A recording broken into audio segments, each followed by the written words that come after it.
Hello and welcome back to another video.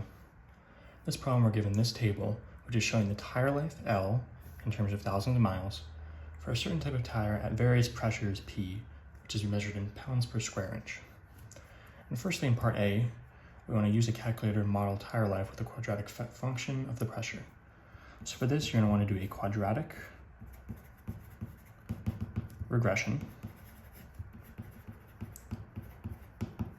And what you do is whatever calculator you have, or you could also do this online, you plug in these values and it'll give you its best guess for what the quadratic equation is for this data. And it'll try and match it as best as it can. It's not going to be perfect because these aren't the exact tire pressures.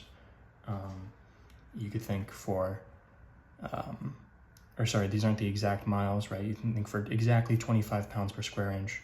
This would actually be 50,000 miles plus 4 miles, right? So it's not going to be exact, but it'll get you as close as you can get.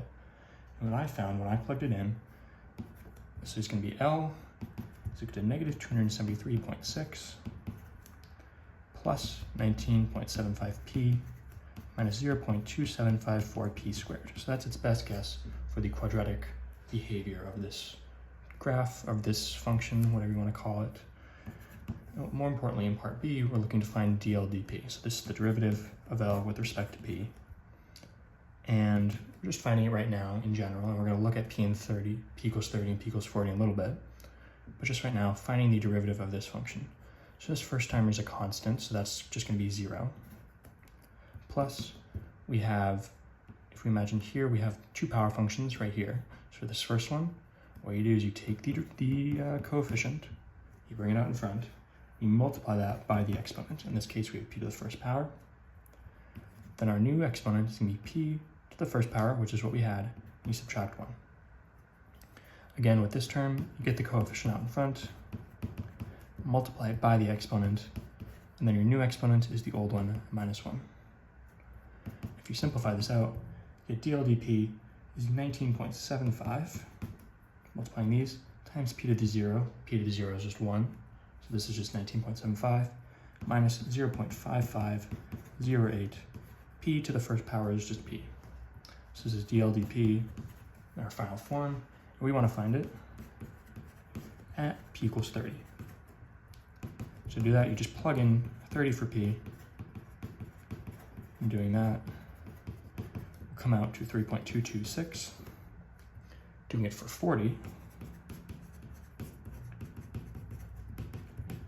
again, just plugging it in wherever you see P, you put in a 40, and plugging that into your calculator, you get negative 2.282.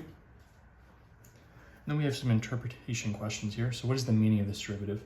So this is the rate of change of L with respect to P.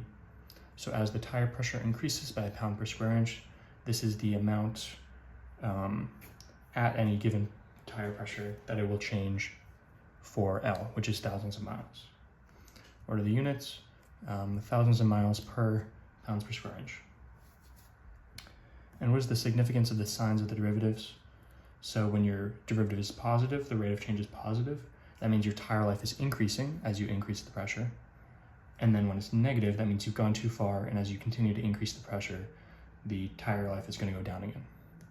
But anyways, this is your derivative, and these are your two values. As always, thank you for liking and subscribing, and I'll see you in the next video.